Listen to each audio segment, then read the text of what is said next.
Hi everyone, this is Lydia Brysett, the manager of Colorin, Colorado, and I'm honored to be here today with author Hena Khan. Hena, thank you so much for being with us.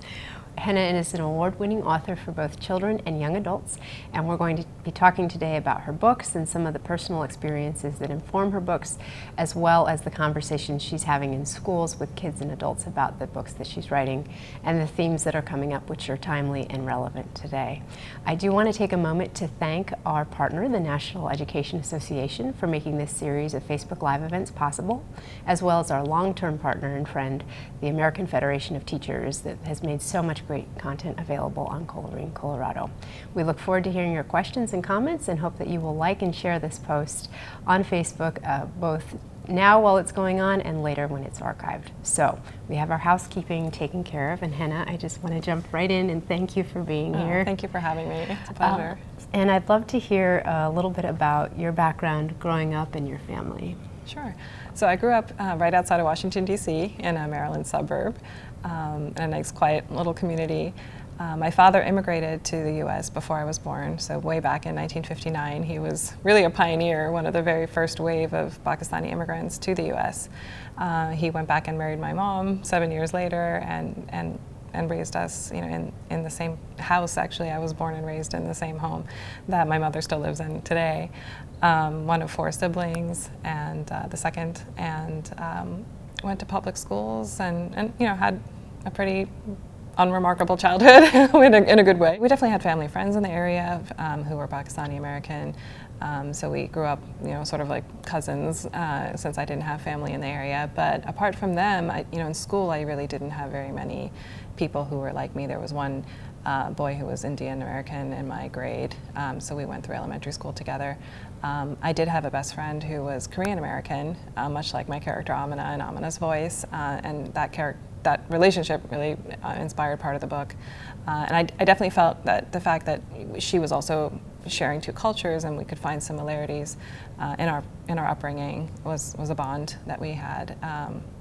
But for the most part, even though there was some diversity, and because we're outside of DC, there were people who had diplomats' children and people coming from different places and moving in and out. I didn't feel like I had a strong community of people like me per se. Were you aware of that as a child? Did you have feelings about that? I definitely was aware of the fact that I was different. I knew that we spoke a different language at home and had a different culture, and I think my parents, especially my mom, was very clear about certain things. That you can't do everything that your American friends may or may not be able to do, and that we have to respect the traditions and the rules of our family. When it came to my experience at school, I felt that it was more a matter of not being misunderstood, I should say, but feeling invisible, in the sense that people didn't know Pakistan, oftentimes had never heard of it.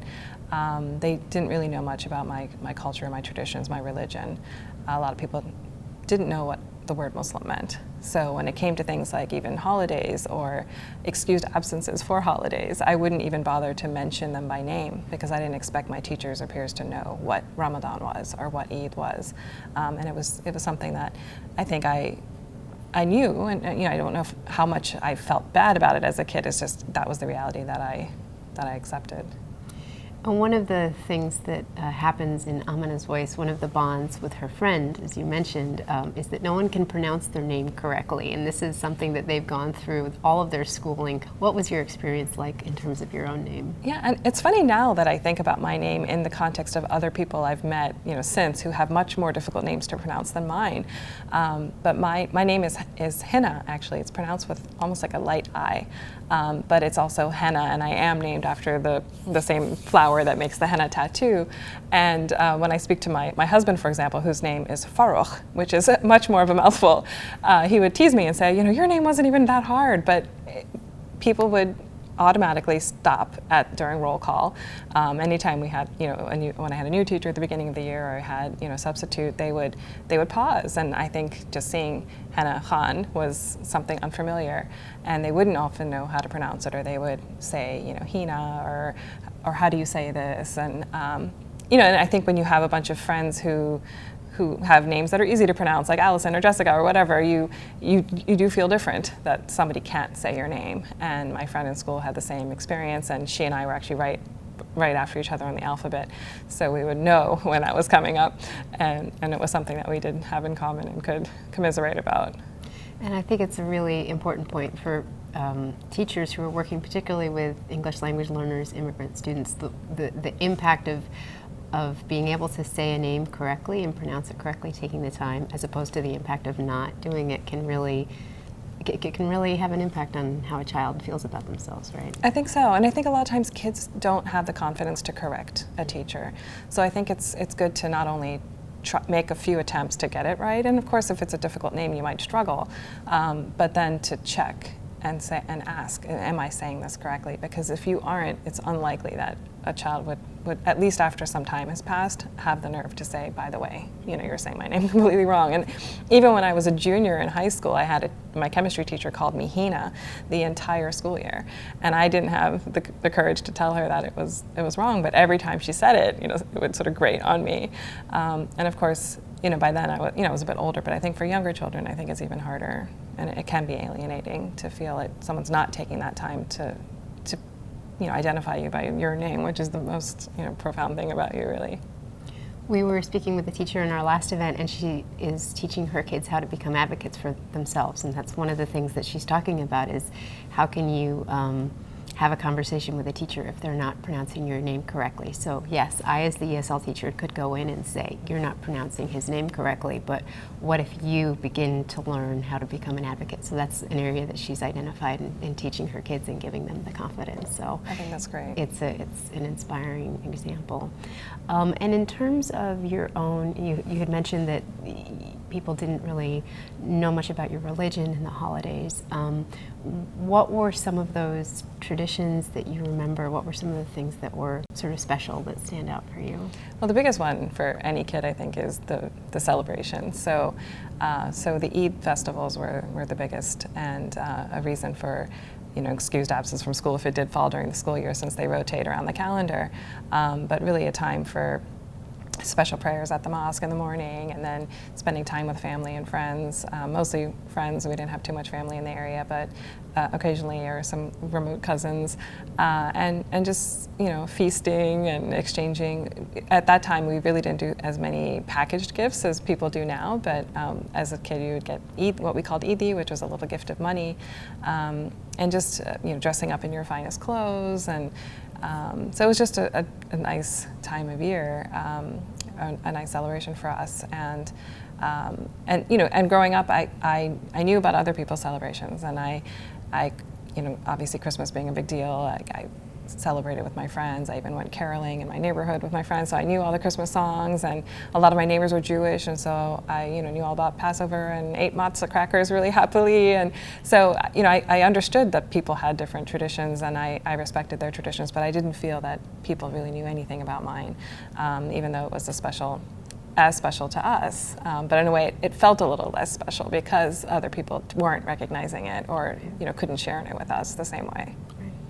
Well, and food it's such an amazing part of your writing. It's almost like its own character. There's so much good food. There's so much good food, but it's complicated because sometimes it's tied up with fasting if you're writing about Ramadan, and sometimes in your character, in Amina's voice, she has mixed feelings about it. Like I remember there's a scene where her hoodie is left in the kitchen and she goes to school, and sort of there are all these spices, and the kids notice, and there's a little bit of teasing and even bullying.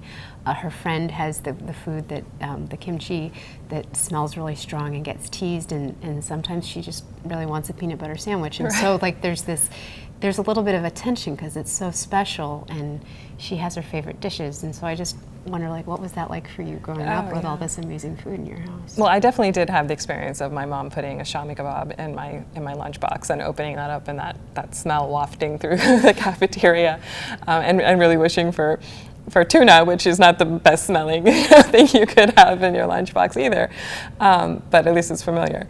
And when it comes to the masala and the clothes, that was something I was very sensitive to and aware of. And, you know, the Pakistani cuisine is, the base of it is this, like Indian food, you know, this very rich, aromatic, you know, blend of onions and ginger and garlic and various spices, and it's very pungent, and you have to open up all the windows in the house, and we would shut our bedroom doors to make sure that it didn't permeate. But inevitably, no matter what I tried, at times if my mom was cooking, I would, you know, run out the door. And even in that short time, especially if my hair was wet, it felt like this magnet for the smell. And it happened to me in school where I was in high school and I walked in. For some reason I was late, and so my mom was cooking when I arrived at school, and somebody was sniffing around, and she didn't have bad intention at all, but she said, "Did somebody bring Chinese food?" And I just started laughing and saying, you know, it's me. But, you know, I was, again, in high school, and so it was a little bit better than had I been in 4th grade or 5th grade, when you can't necessarily laugh at yourself. So, yeah, it was definitely a big part of my childhood, the foods that were in my house, so it definitely makes its way into my writing. Right, and there are also these really special dishes, and it's also something where people come together around food in good times and in bad, and I think that's also the cooking scenes are really something that I enjoyed in almost ways, particularly because I remember seeing on your Twitter feed someone said, you know, this book is making me so hungry, and it all sounds delicious. So, thanks. One thing I would love to hear about is the Chronicles, and I'll let you explain what that was all about. So the Chronicles was the name of the family newspaper I used to write as a kid. I used to write for fun, and I had a little friend, a family friend, and he and I would actually write together at times, plays and poems, and we used to make a fake TV guide with fake TV shows in it back when there was actually a printed TV guide. Do you remember that?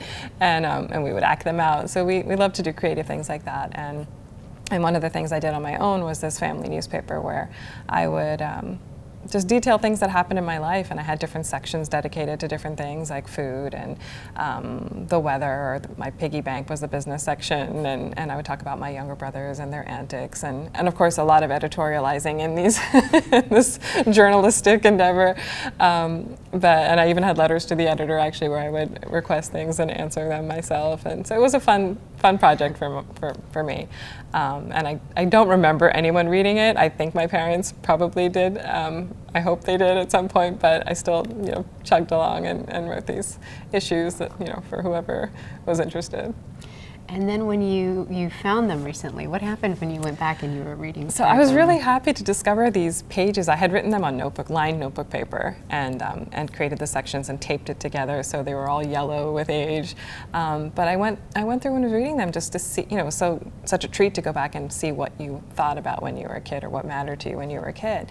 And what struck me was how little there was about my culture and my background in this writing, about my family, that, you know, especially as a writer now, and that being something that I am interested in showcasing, the fact that it was missing in my own writing really struck me. That I'm talking about food, for example, my mother was preparing for a dinner party, and so I mentioned that, but I don't mention any of the dishes. I don't mention things like, you know, our language or anything related to our religion, nothing that would set me apart from all the characters and stories I was reading about, you know, in the library. And I now, looking back, I realize that it had to have been connected in some way. I can't think that it wasn't. You know, I was a voracious reader as a kid, and the fact that I never saw any characters or details like that in anyone else's writing, I wonder if that made me think I didn't have permission to tell those things, because nobody would care.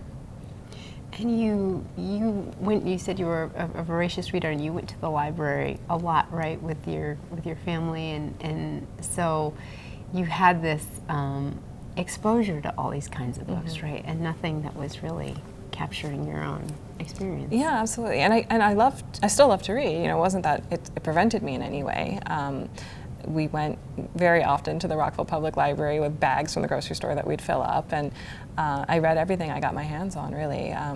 I think my favorite were these character-driven, realistic fiction stories, and I did identify with the characters, the girls, whether it was Ramona Quimby or Jo March or whoever. I found things about them to relate to. But yes, there was that absence of any character that resembled me, and I never had that experience of picking up a book and seeing myself reflected on the pages. Do you think you were aware of that? I don't think so. Other than, like I said, maybe some were internalizing that, and it coming out in my own writing, for example. But I don't remember ever asking the librarian for a book about a girl like me or anything like that. And I think back then there wasn't even as many diverse books in general. So it wasn't until I became a mom and went back to the very same library with my son and was looking for more diversity in literature, and found great examples, that I started looking for more specific representation of my background and culture, and still didn't find it. But as a kid, I don't think I really looked for it. It just wasn't there. Was there a book or something that you remember reading when you did sort of have that recognition, oh, I am seeing myself for the first time in something? I remember searching when I was in college and looking. I read a lot of African American literature, and I took courses on African American lit and Caribbean literature, and was looking. At that time, there wasn't any South Asian literature in a course, but I went out and searched for writers myself, and I did come across some that I enjoyed reading, but most of them were South Asian from overseas, like Indian women writing about their experiences, for example. And I could see glimpses of myself, but it really wasn't until I read Jhumpa Lahiri, The Namesake, and even some of her short stories, where I felt like I was represented, and felt the idea of somebody being raised here to immigrant parents for the first time. And that was very moving, to feel like you could so much identify with someone's experiences and feelings, and even the story of the parents in The Namesake was so moving to me, because I could see so much of my parents, or imagine their feelings to be what were portrayed on those pages. And that's a long time to wait to see yourself in a book. It was a long time. As you were a mom and kind of looking for these stories, how did that lead to you becoming the writer that you are today? So at the same time that I became a mom, I started writing for children, doing some books for scholastic book clubs. So I was writing for different series that highlighted different things like space or spies or a Peanuts Guide to Growing Up. And it was a really fun time for me to learn how to write for kids, and it was almost like a research project, because I got to study something fascinating and then write about it. But at the same time, like I mentioned, I was looking for these other stories and not able to find them. And the books that I could find about Muslim culture or even Pakistani culture felt very foreign. A lot of them were published overseas, had characters that were not American, or were more reference-y type books, or books written by Muslims for Muslims about how to practice the faith. And I really was looking for stories, and specifically when I went to my son's preschool, he had a teacher it was a teaching assistant who was a Pakistani American, and she said, I'm going to have a celebration for Ramadan, so how about you come and maybe bring a treat? And so I was so excited, thinking back to when I was a kid, and that was something that never happened. And so here my 3-year-old son was going to have, the entire class celebrate Ramadan. So that was exciting. And when I arrived, she was making some treats, and I brought some treats, and then she had some pages that she had printed off the internet. And she said, maybe you can read these to the kids. And I was feeling shy, and I didn't. And so she started reading, and I was watching the children's reaction, and she was talking about, from a very heavy religious perspective, what Ramadan meant, and she was talking about using words like revelation and the gates of heaven and all these things, and these kids were they were 3, 4, and 5-year-olds, and they were just completely tuning out. Their eyes were glazed over, and I felt so sorry for them, and I was wishing that I had volunteered to actually read it, because I would have edited as I was reading. And that's when I really thought, we need a story about Ramadan that is accessible to children from the perspective of a child, that doesn't focus on the religious significance of it, just like books about Christmas don't focus on the religious aspect, but more the celebratory, elements that every kid can relate to. So that was the idea behind Night of the Moon, which was the first book I published about my background. And that's how it all started. But it was really a direct experience that prompted that one. And then, of course, from that, I realized how much there was a need for books like this, and how it was great to see people respond to it and recognize that it was something that had been missing and that they found useful. And what were your conversations with publishers like? Were they open to this and looking for this kind of material? So I was very fortunate, because my editor at Scholastic went to Chronicle Books, and she and I had discussed it, and I had shared with her that I felt this way, and coincidentally she went to a conference where there were educators calling for literature about American Muslims and Arab Americans in general. And she came back and said, why don't you write a proposal? So I actually had several ideas, of which Night of the Moon became the one that we went with. So in a way, I didn't have to fight hard, as many people have had to, to get the support. She was already on board and wanted to see it happen, because not only the fact that we had been talking about it already and I'd been mentioning what I was seeing or not seeing, but the fact that she directly heard people talking about the fact that there was this need. And this was pretty groundbreaking in the sense that it was, Night of the Moon came out 10 years ago, so it was well before people got on board the We Need Diverse Books movement and really started to recognize more and more how much there isn't out there for kids. I first came across it when we put together a book list about Ramadan, and in fact by that point there were enough books that we could actually have a book list. I do have it here, and I'll hold it up because the artwork is so stunning here, and Julie Pashkis is the illustrator, and I think that's an interesting story too, because she's illustrating something that is not part of her background, but could you talk a little bit about that Sure. process and those conversations? Yeah, so actually Chronicle was interested in trying to find a Muslim artist to illustrate the book, but because this was back before social media, it proved to be a challenge. We came across her work and it was beautiful and inspired by many different cultures. She'd written about India and about yoga and different things, so we thought she'd be a great fit. And she really was very respectful, and she actually came up with the beautiful tile background on her own, inspired by Islamic tile art, which was a surprise to all of us and very welcome. But in terms of us, it was very collaborative in a way that most authors don't get to have that kind of input in picture books, but because the publisher was very sensitive to making sure it was all accurate and depicted properly, and Julie as well was very receptive to my comments, so I got to give her a lot of photographs and examples of what a mosque in America looks like, or what people might be wearing, and things like that, and of course the moon had to be very accurately depicted, because that's a big part of the story, as the moon changes shape over the month, so we had to make sure that on a certain page the moon was the right dimensions, and so all of that she was really great about. And it's a great success story, I think, because there's a lot of discussion about writing and illustrating something outside of your culture or your experience, and so having your input to help make sure it is as authentic as possible, and then her being willing to take that input and work with you, and the publisher supporting that process and sort of thinking outside the box a little bit and sort of breaking the norms of how authors and illustrators interact or maybe don't interact, I think is just such a powerful example of what you can do when everybody is working together and you have someone working on the project who can really speak to the authenticity. The result is a beautiful book that is authentic and that has your stamp not only of approval, but sort of your influence too, which I think is so important. Another wonderful book you've written is It's Ramadan, Curious George. And so I think, of course, the first question that always comes to mind is, how do you get to write a book about Curious George? How does that happen? So I was very lucky that the publishers of the Curious George books that are being put out today, Houghton Mifflin Harcourt, approached me and asked if I would be interested in writing a book about Ramadan. Actually, even before that, they asked what I thought about the idea of a book about Ramadan featuring Curious George. And they mentioned that it was part of a series in which George celebrated other holidays like Christmas and Hanukkah and St. Patrick's Day and Halloween, so it was pretty broad. And they said, we think it's high time that he celebrate Ramadan, and what do you think about that, and how do you think people would react? And I was so excited about the possibility, and that little kid in me, who grew up reading Curious George and read Curious George to my kids, I was thrilled. And I couldn't imagine that anybody else wouldn't be. Everyone else would be thrilled, anything but thrilled. And so that's how it came about. And we talked a little bit about how to approach it. And one of my questions is George, is he a Muslim? Like, how does this work?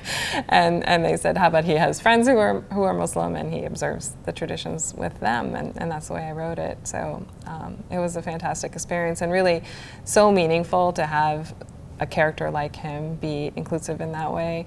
And I just saw the outpouring of love for the book, and the reaction to it was so overwhelming because people felt so moved that this book existed.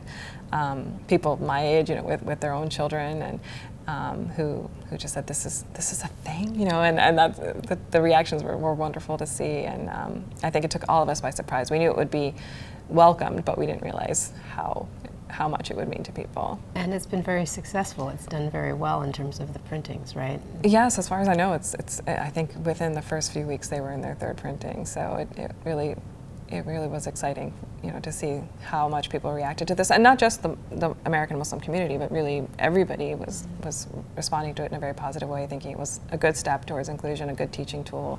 And for me, it was just exciting that, to think, okay, well, if Curious George, a character who everyone knows and loves, is being respectful towards Muslim traditions and has Muslim friends, then maybe it'll make a little bit of a difference and encourage other people to do the same. And it's a beautiful board book format, so that you sort of have these different tabs that are open, so it's very accessible for kids, and we'll read a little bit from this a little bit later, but I think it also speaks to the success. It's another success stories for publishers themselves to look at and say, look at the demand, the hunger there is for this.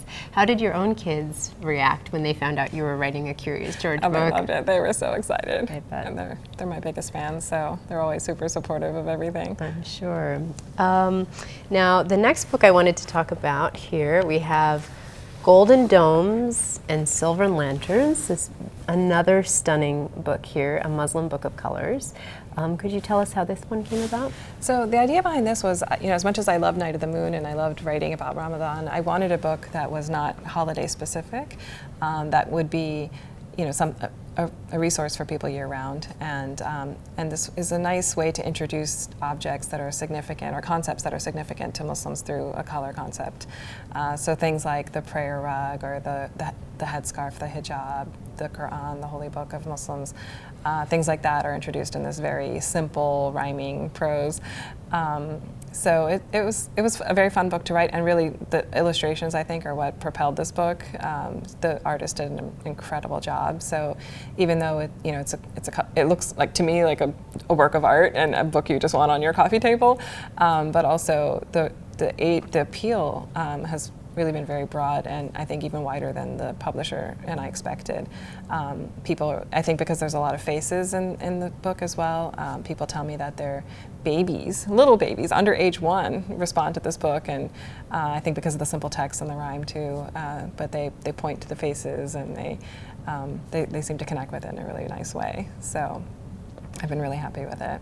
And you have a follow-up to this book, right? Coming out soon. Yes, we're very excited about that. So on April 10th, we're going to release the sequel. I guess it's called Crescent, Moons, and Pointed Minarets, and it's the same artist and me. And it's a book of shapes, so it's a very similar format. But the nice thing about this one is it's set around the world, and because the shapes just lend itself well to celebrating Islamic architecture and art from different places. That's the way it's presented. So in Golden Domes and Silver Lanterns, there's the main girl character who sort of narrates her things that are significant in her life, whereas in this book you get a glimpse of many different cultures and many children. So and a lot of diversity within the Muslim faith exactly, as well. which is a nice thing to highlight, how diverse the Muslim world, for lack of a better term, it really is. Mm-hmm. And in terms of some of the other projects you have coming out, what else are you working on? So, another series that's coming out that I'm very excited about is called Zaid Salim, Chasing the Dream. It's also being put out by Salam Reads, which is the publisher of Ominous Voice, and the first book will be releasing in May, on May 8th. It's called Power Forward, and that's a book about, the whole series is about a little boy named Zaid Salim, who's a 10-year-old fourth grader who's a third generation Pakistani American. So his grandparents are the ones who immigrated, so he's much like my children. And the stories are largely inspired by my husband and my kids and their passion for basketball and all things related. So this little boy has big basketball dreams, but he's a bit on the small side and has different obstacles he has to overcome to try to reach his dreams. So it was a lot of fun to write. A lot of the characters are inspired by people in my life, and it was just lighthearted, fun, and sort of silly at times, and just a good time. And you have a lot of readers, advanced readers at home. Who Exactly. They were so helpful, especially when, I would go to my son's basketball practice or his game and I'd witness something. I'd come back and be like, okay, help me break this down, and what's a good drill that your coach would have you run, or if you're not breaking the press, what might he do, and things like that. So it was great to have fact checkers and many of them to make sure I got it right. And you also have a book coming up with Leanne Lowe Press. Can you tell us about that? Yeah, so that one I'm very excited about too. It's called Under My Hijab, and it's a picture book as well. It's coming out by the end of the year, and it's being illustrated by a young Muslim artist. And it's really a celebration of the hijab, the headscarf. And the idea for it really came from a couple years ago, just hearing a lot of the negativity in the news about the hijab and things like the ban in France and things like that, and knowing some of the struggles that Muslim women who do wear the hijab were facing, and feeling concern even for family members of mine. And I have my sister-in-law wears the hijab, and she was telling me how when she worked in a school setting in particular, there were kids who didn't know if she had ears, or they would ask her because she tied it tight around her face, and they would ask little questions like that. And I always hear people say things like, do you shower with that on, or things like that. There's a lot of confusion around it. So I thought a simple book that sort of demystifies this piece of cloth and celebrates it through generations. So it features many women in one little girl's life who wear the hijab, and sort of shows them going on in their lives, doing what they do, whether it's a profession or a passion, and then showing them in that environment, and then in a home environment where they're not wearing it, and sort of linking their hair to their passion. So it was a fun book to write, and hopefully will be well received. And you have some materials that will be along to be used with it as well, that there'll be some sort of educational materials that support it hopefully as like well. a nice guide. Mm-hmm. And same with Crescent, Moons, and Pointed Minarets coming out. We're putting together some resources for all of my picture books at Chronicle, for educators to be able to use, and hopefully have activities and discussions around it. Once you pay attention to something, then all these other things seem to be more obvious. And we saw not only the Barbie doll, but also Nike came out with a hijab. I don't know if you saw that, with the swoosh on it, and all these things. Ad campaigns that are being inclusive of Muslim women who wear the hijab, whether the cover of a magazine, or even just brands choosing to feature Muslim women that way. So it's nice to see that people are definitely trying to be inclusive, and hopefully it just becomes a normal, something people just accept as a normal choice that women make. But I think right now there is, more confusion about it than maybe needs to be. And I think some high school sports teams do have sort of adapted their uniforms and sort of given girls an option so that they can play the sport that they're trying to play. Absolutely. However it is. Yeah, so and I do think overwhelmingly examples. in those situations people are supportive, when they understand. But I think it's really, more of just the perception of what even the hijab means, and whether it is something that independent, educated, empowered women choose. And that was part of the message I wanted to bring forth in the book, that these women are all accomplished and modern, and that they wear the hijab, and it's not a symbol of oppression in any way or anything like that. Well, that brings us to Amina's Voice, which is your young adult novel. And again, another beautiful cover here. And I just love her. She's such a great character. Thank you. And she is in middle school, so she's already got angsty, friends or alliances are changing, where people are sitting in the cafeteria. She loves the voice. It's very accessible, I think, to most middle schoolers growing up in this country today, contemporary setting. But she's got other things going on too. She has this conservative uncle coming to visit from Pakistan. Her family is kind of figuring out how to handle her brothers who have their own challenges, and so she's just got a whole bunch of middle school mix-up that all kids have, and some things are kind of unique to her family. But what inspired her story and her character? So I think to what I was saying earlier, the stories that I gravitated toward when I was a kid were these slice of life type of every girl stories, where it wasn't necessarily a big dramatic thing happening. You know, Ramona Quimby, it was very much like her home life and what she was doing, her relationship with her sister and her siblings, and those are the books I loved and always, you know, related to the most. And I think that's what I wanted to create, like you said, a character that anybody could see themselves in, even if she is a Pakistani American Muslim girl. The fact that she has relatable fears or anxieties or changes going on in her life that, you know, most people experience in one way or another, whether it's feeling jealous of somebody or, you know, not knowing what to do about a secret or, you know, things like that that many people experience, that hopefully it would offer people, or, you know, readers, a chance to connect with this character and like her and feel that, you know, they believe her as a person.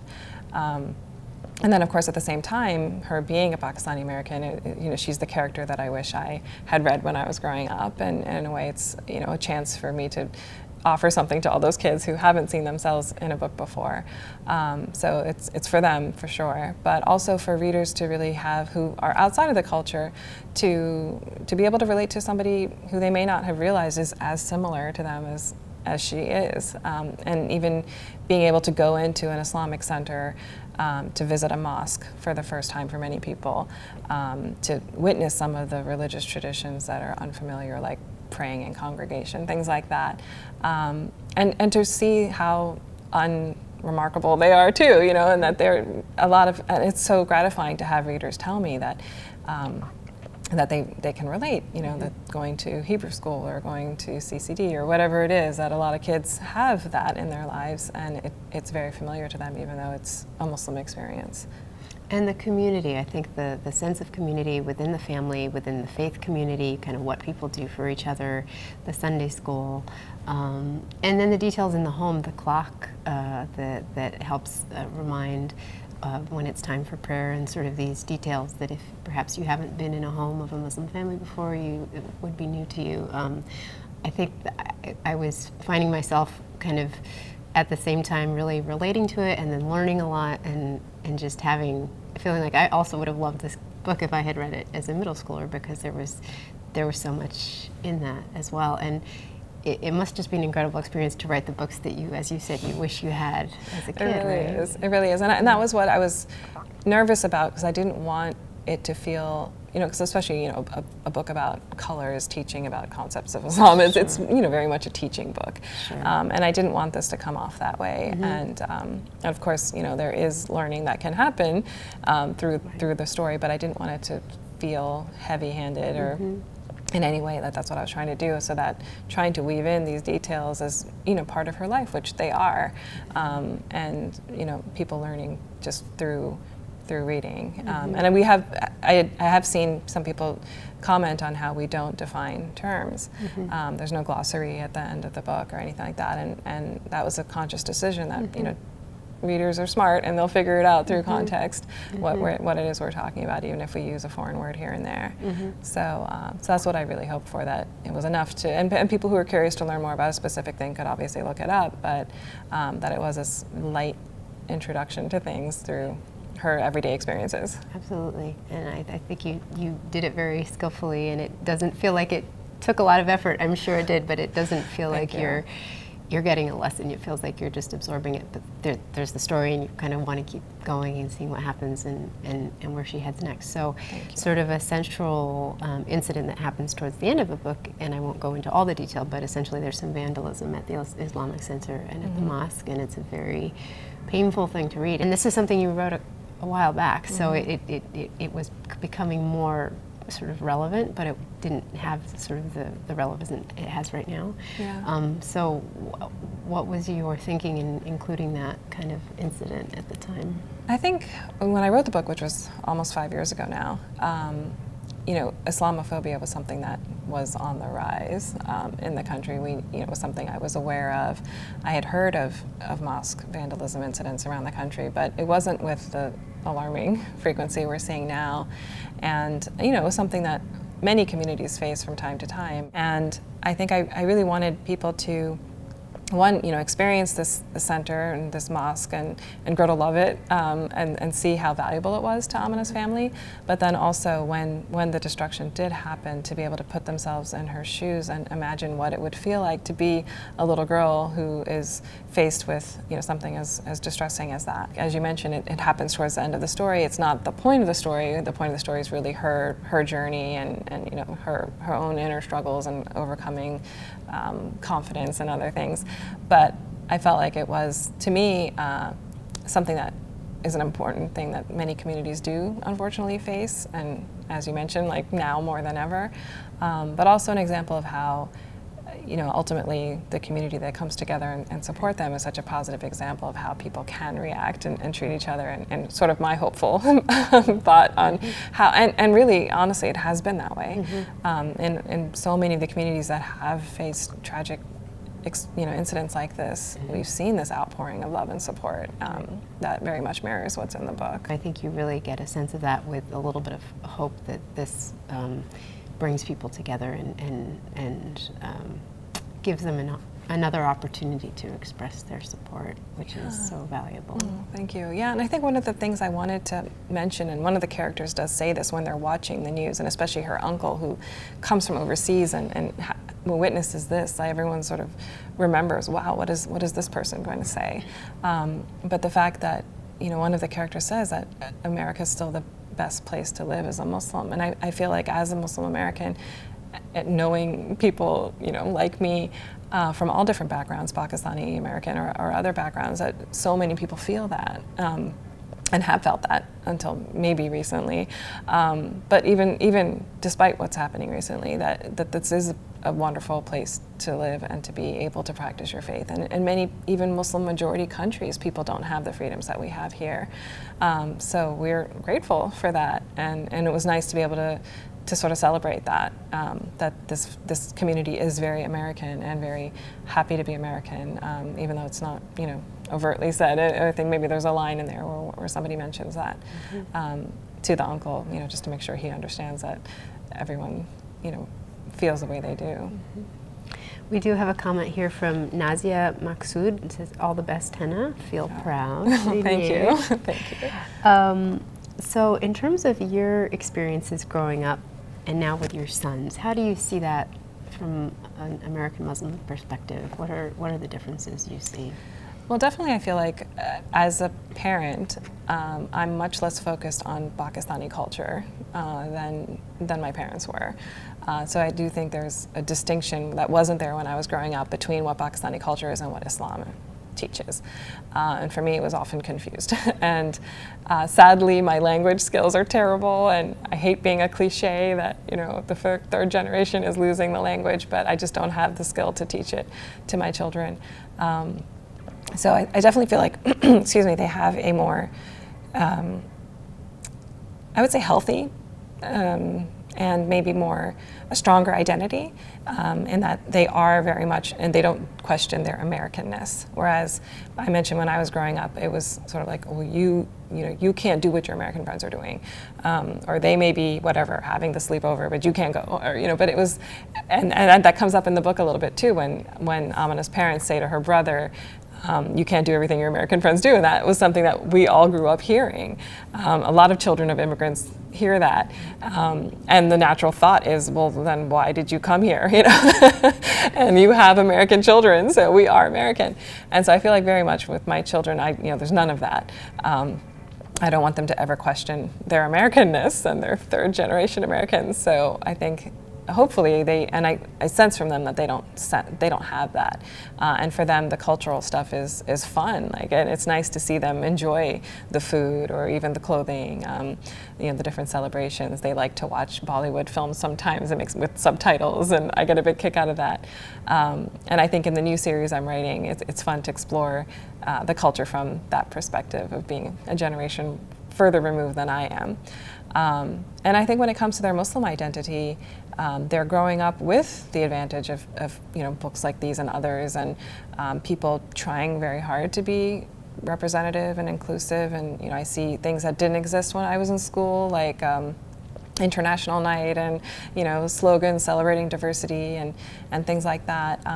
But on the flip side, they're growing up in this environment where they're hearing all sorts of really, really horrible things about Muslims and about their religion, and especially in the last 2 years, that part is heartbreaking. And I often wonder when people ask me the difference between America when I was growing up versus now, and I think as much as I maybe suffered from feeling invisible and misunderstood or not important, for them, I ask them all the time, how do you feel to have to hear all of this, and what's going on at school, and what are people saying anything to you, and things like that, because that's really a different game altogether. Mm-hmm. And is there anything you'd feel comfortable sharing that they've told you in their experience? Well, this actually really was a wake-up call for me, because like I said, I would ask them periodically, and I would even ask them things like, do you ever wish you had a different name? How do you react when people pronounce your name wrong?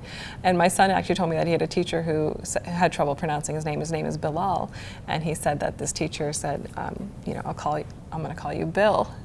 Because I can't say it, things like, so we'd have these conversations around that, and do you ever wish that your name was Bill? And they're very proud actually about, who they are and what their names are. But I would ask them from time to time, did anyone ever say anything, anti-Muslim to you, or, even before the elections? And they would, they'd always say, no one's saying anything. And then last year, over the summer, I went to a camp that was held for Muslim children, and a summer camp where they did all sorts of activities, and they invited me to do a writing workshop with them. And we actually started talking about microaggressions on the second day of the workshop, and some of the kids, it was a very diverse group of kids, and different backgrounds and races, and some girls wearing the headscarf and some not, and one little girl in a headscarf said, I get tired of people asking me where I'm from, or commenting how good my English is, or things like that. And then a few kids said, things here and there, and then there was silence. And finally one boy spoke up and he said, I don't think people are really saying as much because it's just something that happens every day. And we hear things like terrorist or ISIS or Allahu Akbar, boom, all the time. And all the kids in the room started nodding. And I was shocked. And I thought this was, in my county, right outside of Washington, D.C. And I went home and I told my kids that, these kids are in the same school system as you, and they're saying that, this is what they're all experiencing. And my kids said, oh yeah. I said, what are you talking about? And they said, yeah, we hear stuff like that all the time. And I said, why didn't you tell me when I asked you? And they said, well, they weren't saying it to us. So I guess they could tell that I was concerned about their, potentially being bullied or harassed. And so no one was outright harassing or bullying them, but they still witnessed these types of things being said and overheard jokes or negative comments. And that's just part of their daily experience and just something that they accepted as their reality. So to me, that was just heartbreaking to realize that it wasn't even worth mentioning as far as they were concerned. Yeah. And the other side of it is that schools, you're getting a lot of invitations from schools, right? Mm-hmm. Because they want you to come in and be having these conversations with kids about these topics as a way maybe of partially addressing that. What else are you hearing in school visits and as you're getting out in the community? I definitely see, the kids that I do a lot of public schools and private schools that are non-Islamic schools.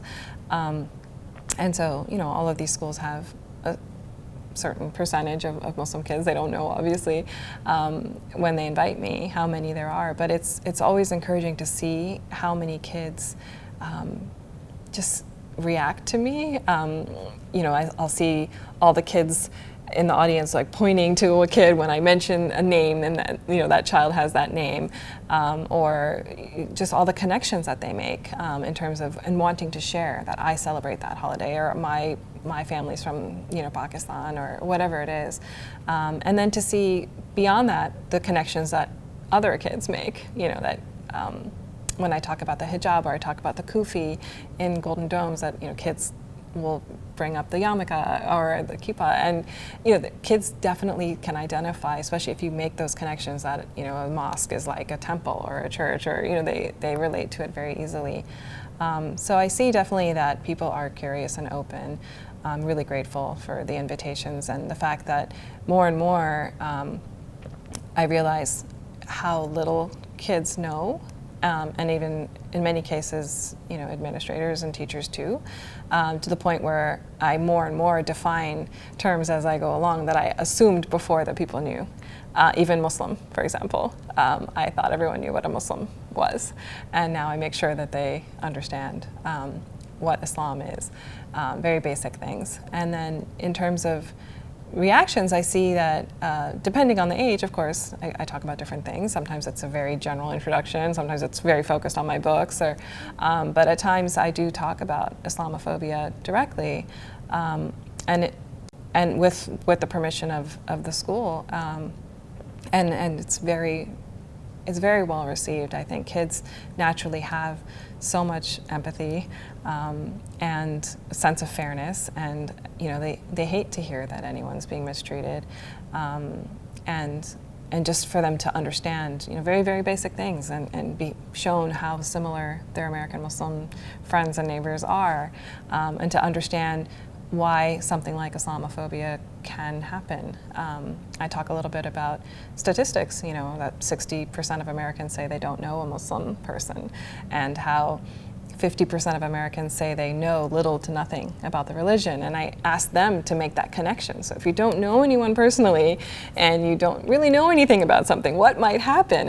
And they get it. And they'll say things like, you can make assumptions, or you can start to stereotype. And so it's been a really interesting time, especially in the last year, a lot of the visits I've done, and to see from both sides, the Muslim kids feeling, I feel a bit proud or relieved almost to have someone come and present to them. And then, of course, the reactions of other kids who are just, one, very open to learning, have said that how much they've learned, or show genuine concern, asking me, are your kids okay? Mm-hmm. Things like that. Well, and that sort of speaks to the fact that what you heard from the kids at the camp, from your sons, that's so widespread, what's being said, and the fact that kids don't have a face to put of it. So you become a face, your kids become a face, and that makes it, there's a more human connection, which is why they're inviting you in the first place, right? I mean, they want to celebrate your books, but I'm sure they're also looking for guidance that this is very difficult territory to navigate, especially if you don't have personal experience with it. Absolutely. Yeah, and that's something, I know it's a bigger conversation about, religious literacy in schools, but I do think people, do want to know the very basics, and to be able to be respectful to, all their students and inclusive. And so I do find that, I've never been in a situation where people haven't been happy to hear what I have to say, which is a really wonderful feeling, to feel so embraced by educators all across the country. And it really speaks to the idea of windows and mirrors, and so your books are giving the mirrors to the kids that maybe haven't had them. They're giving them windows. And I was just looking, Rudine Sims Bishop is the person who sort of came up with this idea of literature and talking about diversity, and she says, when the light is just right, the window becomes the mirror. And so then you see yourself, and so kind of giving that sense that what you're really looking for is the story that's relatable, and maybe there's some new detail or aspect that you're learning, but you're seeing yourself in the stories. I'm going to ask you to read a little bit from your books before we finish, but is there anything else you want to add? Just something that I've been thinking about a lot with regard to mirrors and windows, and to what you said about the light being right. I hope really with my story is that kids from all backgrounds, I see the books, and I see a lot of times the tendency of librarians who have been amazingly supportive of my book, and I can't say enough how grateful I am for them sharing it with readers. But I do see, within the larger conversation of diversity and diverse books and who they're for, just the need to emphasize that diverse books are for everyone. And this book, as much as I do, and happily intend it as a mirror. You know, the window component is so important. And even in terms of people identifying, you know, I really feel like from what I've seen, kids of all backgrounds have been able to identify with this character. And so you don't need to be a Muslim kid to relate to her. So I just hope that people will present it as a book that's a good book to read for various reasons, right. And not, as a friend of mine talks about, diverse books being sometimes presented as like the vegetables that you eat that are good for you, but that you read it because it's a good book, and that you hopefully will enjoy it.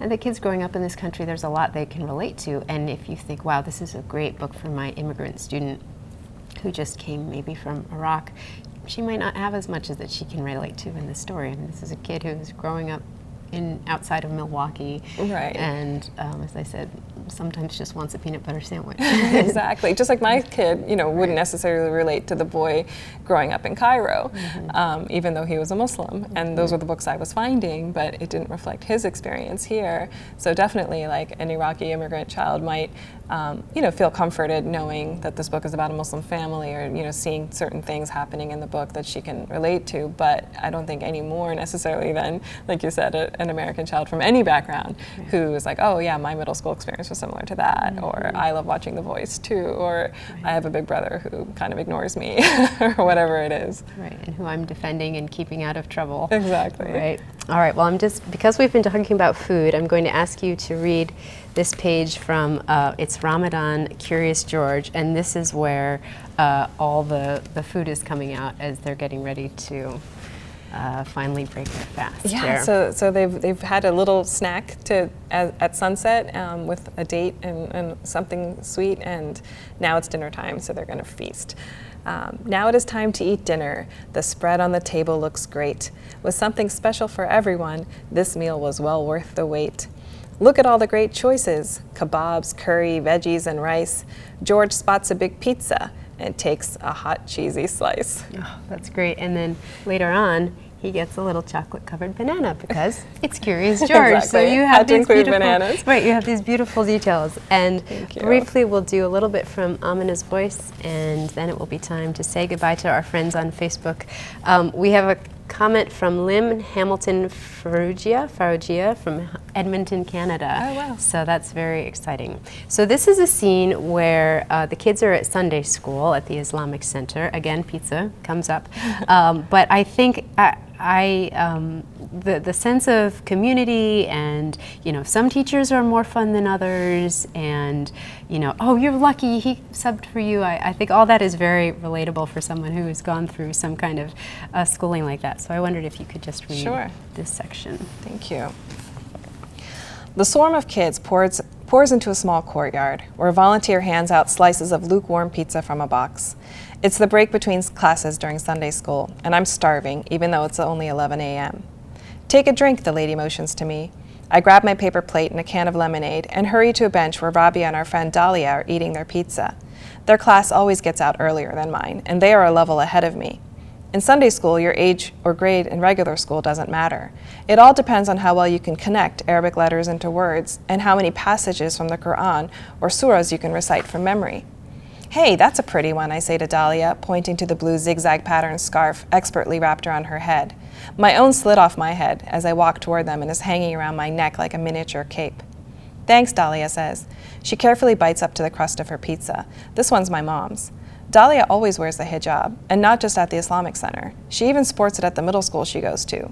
I can't imagine what it would be like to walk through Greendale Middle School and be the only person with a scarf on, but Dahlia makes it seem as natural as wearing a headband, no matter where she is. Imam Malik subbed for our class today, Rabia says, and it was so much fun. Lucky, I reply. I take a couple of bites of the pizza, but the oily cheese makes me want to gag, so I stop. Sister Naima spent half of our class making everyone take turns reading the same line of the Quran over and over again. Boring, they both chime in unison. And she kept yelling the same thing. You're saying it wrong. Not the little hat, the big hat. Well, that's because Sister Naima's from Egypt, like my family, Dahlia says. So, Rabia asks, so her Arabic is perfect. Well, Imam Malik isn't from Egypt, and his Arabic is awesome, Rabia argues. I agree. Imam Malik grew up in Florida and can easily switch between perfect Arabic and English. Even better, he knows as much about cheat codes to video games as religious topics. That's what I mean when I say this is so relatable in so many ways, and yet you're getting this whole other perspective on these kids who are going through this experience and getting ready, and it's really exciting. Hena, I want to thank you so much for taking time to be here with us today and sharing all of these amazing experiences, and congratulate you on your success as you say you are writing the books that you wish you had been able to read as a child, and that's just such a powerful thing to hear from an author in our conversations about diverse books, and so I really want to congratulate you and wish you a lot of success in the future. Thank you.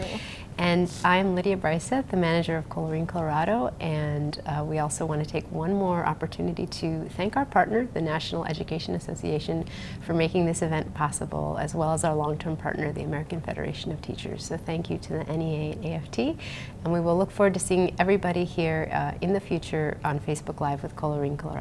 Thanks.